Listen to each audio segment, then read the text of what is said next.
So இது ஒரு எவ்வளோ பெரிய பாக்கியம். உங்கள் குடும்பத்தில் கலன்னு இருக்க போகிறது. உற்றார் உறவினர் சூழ ஒரே ஒரு அமக்கலமாக கொண்டாட்டமாக உங்கள் குடும்பம் இருக்க போகிறது. ஒரு பெரிய திருமணம் நடந்தால் வீட்டில் எப்படி சந்தோஷம் ஆடல் பாடலோடு உறவினர்களாக வந்து சேர்ந்திருப்பார்களோ அதுபோல் இந்த மாதம் உங்கள் குடும்பத்தில் இழந்து ஒற்றுமை ஓங்கி உறவினர்களும் நண்பர்களாலும் அனைத்து தரப்பினரும் உங்களுக்கு ஒரு மாற்றத்தை கொடுத்து சந்தோஷப்படுத்த போகிறார். குடும்பத்தில் உங்கள் ராசிக்கு 2 ராகு பகவான் இருப்பது ஒரு திடீர் அதிர்ஷ்டம், பணவரவு, வயதானவர்களால் தாத்தா பாட்டியால் கண்டிப்பாக ஒரு ஆதாயம் கிடைக்கும். அப்படி பணம் சம்பாதிக்கலாம், இந்த வழியில் சம்பாதிக்கலாம், அந்த வழியில் சம்பாதிக்கலாம்லாம் உங்களுக்கு நினைப்பீங்க. அதை செயல்படுத்திங்க. அது மூலம் வருமானமாக வரும். கொஞ்சம் கவனமாக தேவை. சரிங்களா?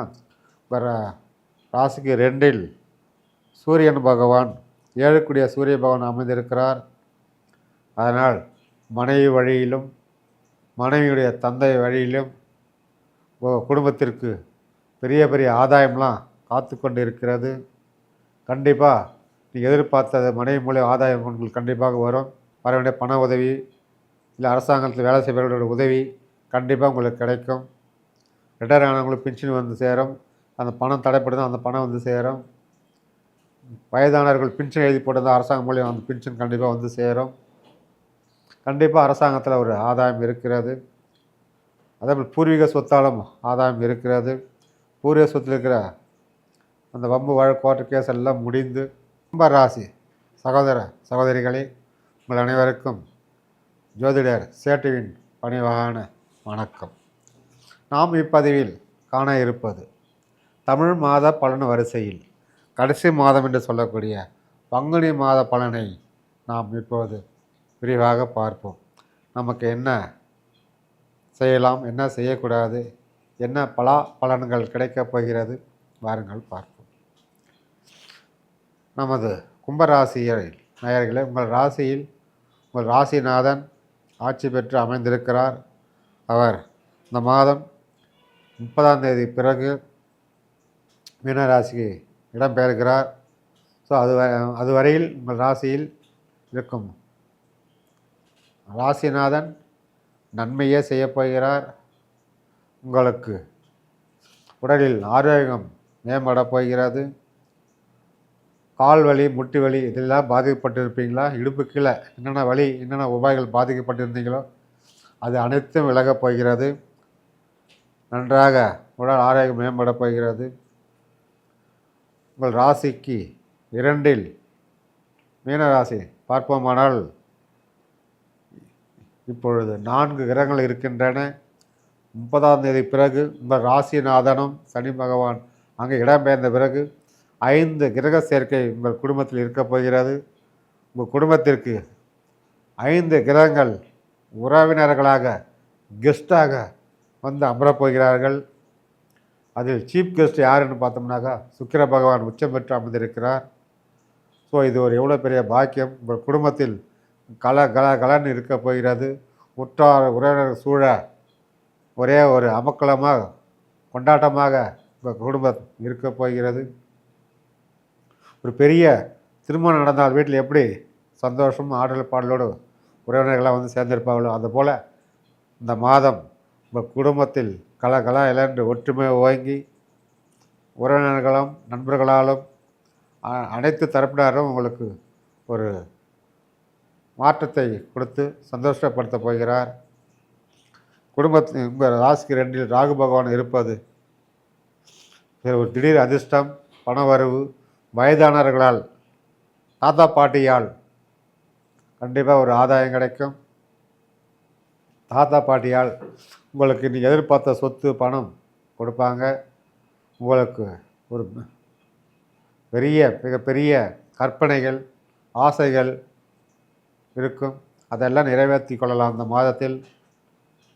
அதேபோல் உங்களுடைய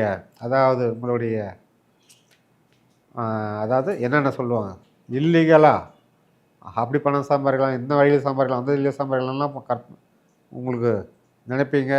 அதை செயல்படுத்திங்க. அது மூலம் வருமானமாக வரும். கொஞ்சம் கவனமாக தேவை. சரிங்களா? வர ராசிக்கு 2ல் சூரியன் பகவான், 7க்குடைய சூரிய பகவான் அமைந்திருக்கிறார். அதனால் மனைவி வழியிலும் மனைவியுடைய தந்தை வழியிலும் குடும்பத்திற்கு பெரிய பெரிய ஆதாயம்லாம் காத்து கொண்டு இருக்கிறது. கண்டிப்பாக நீங்கள் எதிர்பார்த்த மனைவி மூலம் ஆதாயம் உங்களுக்கு கண்டிப்பாக வரும். அதேபோல் அரசாங்கத்திலிருந்து நீங்கள் ஏதாவது வர வேண்டியது காத்து கொண்டிருந்தால் வர வேண்டிய பண உதவி இல்லை அரசாங்கத்தில் வேலை செய்பவர்களோட உதவி கண்டிப்பாக உங்களுக்கு கிடைக்கும். ரிட்டையர் ஆனவங்களுக்கு பென்ஷன் வந்து சேரும். அந்த பணம் தடைப்படுதும் அந்த பணம் வந்து சேரும். வயதானவர்கள் பென்ஷன் எழுதி போட்டிருந்தால் அரசாங்கம் மூலியம் அந்த பென்ஷன் கண்டிப்பாக வந்து சேரும். கண்டிப்பாக அரசாங்கத்தில் ஒரு ஆதாயம் இருக்கிறது. அதேபோல் பூர்வீக சொத்தாலும் ஆதாயம் இருக்கிறது. பூர்வீக சொத்தில் இருக்கிற அந்த வம்பு வழக்கு கோர்ட்டு கேஸ் எல்லாம் முடிந்து அதனுடைய பாகப்பிரிவினை உங்களுக்கு கைமேல் பலன் கிடைக்கும். இதை நீண்ட நாள் இழுத்து கொண்டு இருந்த இந்த சொத்து பிரச்சனைகள் ஒரு முடிவுக்கு வரும். அதேபோல் உங்களுடைய சுயஜாதகத்தில் ஒரு 10 தசாபுத்தியும் 4 தசாபுத்தியும் நடக்குமானால் உங்களுக்கு இதெல்லாம் நான் சொன்னதெல்லாம் உங்களுக்கு சாதகமாக இருக்கும். இது கோச்சார ரீதியாக உங்களுக்கு சாதகமாக இருக்கிறது. சுயஜாதகம் ஒருவரை ஆய்வு பண்ணிவிட்டாலும் அதனுடைய சாதகம் உங்களுக்கு கண்டிப்பாக தெரியும். எப்போ நடக்கும், எந்த மாதத்தில் நடக்கும், எந்த தேதியில் நடக்கும் என்பதை தெரிந்து கொள்ளலாம். ராசிக்கு 2ல் புதன் பகவான் அமர்ந்திருக்கிறார். புதன் 5க்கும் 8க்கும் உடைய புதன் இருப்பது சிலருக்கு புதிய புதிய நட்புகள் கிடைக்கும். சிலருக்கு நண்பர்களால் ஒரு பகையும் ஏற்படும். ஸோ பகை ஏற்படுவது குறைவு, நட்புகள் கிடைப்பது தான் அதிகம். அதே போல் காதல் செய்பவர்களுக்கும் ஒரு சில காதல் ஃபெயிலியர் ஆகும், நிறைய காதல் சக்ஸஸ் ஆகும். புதிய நண்பர்களும் கிடைப்பார்கள். இதில் கொஞ்சம் கவனம் தேவை. சில காதல் கை கூடும். நண்பர்களால் அதாவது பார்ட்னராக ஏதாவது தொழில் செய்துட்டு இருந்தீங்களாக்கா கண்டிப்பாக அந்த பார்ட்னர் தொழில் கண்டிப்பாக விரிவடையும். உங்களுக்குள்ளே இருந்த மனஸ்தாபங்கள் விலகி அதிலே அதிகப்படியாக லாபம் கிடைக்கும். வேறு பிரான்ச்சு கூட ஓப்பன் பண்ணலாம். 1-2 பிரான்ச்சு வெளி மாநிலம் வெளிநாடு என்று ஓப்பன் பண்ணலாம். அதே போல் விவசாய நிலத்தில் அதிகப்படியாக லாபம் கிடைக்கும். பால் டெய்ரி வைக்கலாம், பால் பண்ணை வைக்கலாம். பால் கூட உங்களுக்கு கூடுதலான ரேட்டு கிடைக்கும். எப்படி போன மாதம் விட இந்த மாதம் ரேட்டு அதிகமாக சேர்த்து கொடுப்பாங்க. பசு மாடு வாங்கலாம், காளை மாடு வாங்கலாம், விவசாய பொருட்கள் வாங்கலாம், வண்டி வாகனம் வாங்கலாம். வண்டி வாகனம் வாங்க ரொம்ப ரொம்ப அருமையாக சிறப்பாக இருக்கிறது. உங்கள் சுயஜாதகப்படி 4ஆம் பாவக தசையோ அதிபதி தசையோ நடக்குமென்றால் கண்டிப்பாக நீங்கள் ஒரு சொகுசு காரு வாங்குவீங்க, சொகுசு வண்டி வாங்குவீங்க, எலக்ட்ரிக் பைக்கு ஸ்கூட்டி வாங்குவீங்க, புதிய பொருள் வாங்குவீங்க, லக்ஸுரி பயணம் ஏசி காரில் போவீங்க. இது நடந்தே தீரும். அதனால் நீங்கள் இதை உங்கள் ஜாதகத்தை ஒரு முறை ஆய்வு பண்ணி கொள்ளுங்கள். உங்கள் ராசிக்கு 5ல் செவ்வாய் அமைந்திருக்கிறார். செவ்வாய் அமைந்திருப்பது 10 செவ்வாய் அங்கே அமைந்திருப்பது அரசாங்கத்தில் யூனிஃபார்ம் போட்ட வேலை தேடுபவர்கள் கண்டிப்பாக அரசு வேலை கிடைக்கும். அதாவது போலீஸு, மிலிட்ரி, ஃபயர் சர்வீஸு, இல்லை ஒரு செக்யூரிட்டி, என்னென்ன இருக்க யூனிஃபார்ம் போட்ட அரசியலாக இருந்தாலும் சரி, ப்ரைவேட்டாக இருந்தாலும் சரி, கண்டிப்பாக இந்த மாதத்தில் கிடைக்கும். அதுவும் சாதகமாகவும் இருக்கிறது, உடனே கிடைக்கும். அதேபோல் ஏற்கனவே வேலை செஞ்சுக்கிட்டு ப்ரமோஷன் கிடைக்கும், உயர் பதவி கிடைக்கும், சம்பள உயர்வு கிடைக்கும். இதெல்லாம் ரொம்ப சாதகமாக இருக்கிறது. குறிப்பாக அரசு யூனிஃபார்ம் போட்ட வேலையில் இருப்பவர்களுக்கு ஒரு அவார்டு, அதாவது உங்கள் டிபார்ட்மெண்ட்லேயோ செய்கிற இடத்துலையோ அவார்டு கிடைக்கும். அதுபோல் விளையாட்டில் இருப்பவர்களுக்கு மிக சிறந்த ஒரு வெற்றி கிடைக்கும். சர்டிஃபிகேட் வாங்கிட்டு வரீங்க, மெடல் வாங்கிட்டு வரீங்க. பெருமை தேடி தரும் அளவுக்கு நீங்கள் விளையாட்டுத் துறையில் தலை சிறந்து உங்கள் பேர் மீடியாவிலும் நியூஸ்லையும் வர அளவுக்கு உங்கள் பேர் உயரப்போகிறது, மதிப்பு மரியாதை உயரப்போகிறது. அதேபோல் மீடியா துறையில் இருப்பவர்களுக்கு யூடியூப் சேனல் வச்சுக்கிறவங்களாம் கூட 1-2 சேனல் ஓப்பன் பண்ணுவாங்க, 3-4 போவாங்க. கலைத்துறையில் ரொம்ப அருமையாக அற்புதமாக இருக்கிறது, சாதகமாக இருக்கிறது. பல மடங்கு லாபத்தை கண்டிப்பாக ஈட்டி தரும். நீங்கள் இதை அந்த சாதகமாக பயன்படுத்தி கொள்ளலாம். தெய்வமே வேண்டாம், தெய்வத்தால் எந்த லாபமும் கிடையாது. சாமி கும்பிட்டு கும்பிட்டு ஒரு பலனும் இல்லை. எந்த தெய்வ தேவதை வேண்டான்னு ஒதுங்கி நின்றுங்க கூட இந்த மாதம் நீங்கள் உங்கள் குறையை மன்னிச்சுட்டு நீங்கள் போய் தெய்வ வழிபாடு பண்ணுவீங்க. கண்டிப்பாக அதனால் உங்களுக்கு ஆதாயம் கிடைக்கும். சாமி மேலே ஒரு நம்பிக்கை வரும், தெய்வப்பற்று வரும்.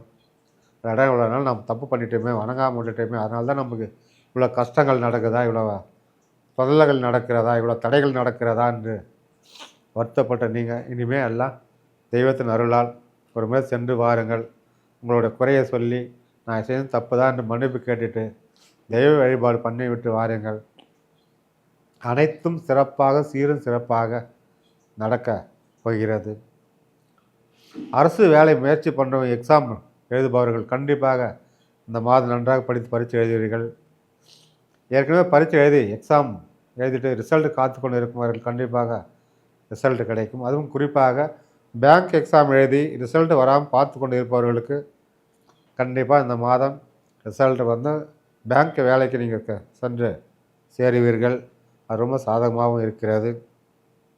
அதேபோல் உங்களை வாழவே விடக்கூடாது, உழைக்கவே விடக்கூடாது, தொழிலை செய்ய பண்ணக்கூடாது என்று பொறாமையில் உங்களை நசுக்கி கொண்டு இருப்பவர்கள் கூட இந்த மாதம் தானாக அடங்கி போயிடுவார்கள். உங்களுக்கு தானாகவே ஒரு முன்னேற்றம் வாய்ப்பு கண்டிப்பாக கிடைக்கும். அதனால் நீங்கள் கவலைப்பட தேவையில்லை, வருத்தப்பட தேவையில்லை. உங்கள் வீட்டுக்கு கெட்ட சக்திகள் தானாகவே விலகிவிடும். யாராவது செய்வனை வச்சுட்டு இருப்பாங்களா, அது பண்ணி மாயமந்திரம் பண்ணிகிட்டு இருப்பாங்களா, அந்த கவலையே வேண்டாம் உங்களுக்கு. அதெல்லாம் தானாக விலகிவிடும். அதை பற்றி சிந்தனையோ கவலையோ கொள்ளாதீர்கள். சீரும் சிறப்புமாக இந்த மாதம் உங்களுக்கு இருக்க போகிறது. ஆகவே நீங்கள் அனைவரும் ஒரு முறை குலதெய்வ வழிபாடு சென்று விட்டு வாருங்கள், அல்லது உங்கள் இஷ்ட தேவதை கோயில் சென்று வாருங்கள். அனைத்தும் நலமுடன் நடக்கும். வாழ்க வளமுடன். நன்றி, வணக்கம்.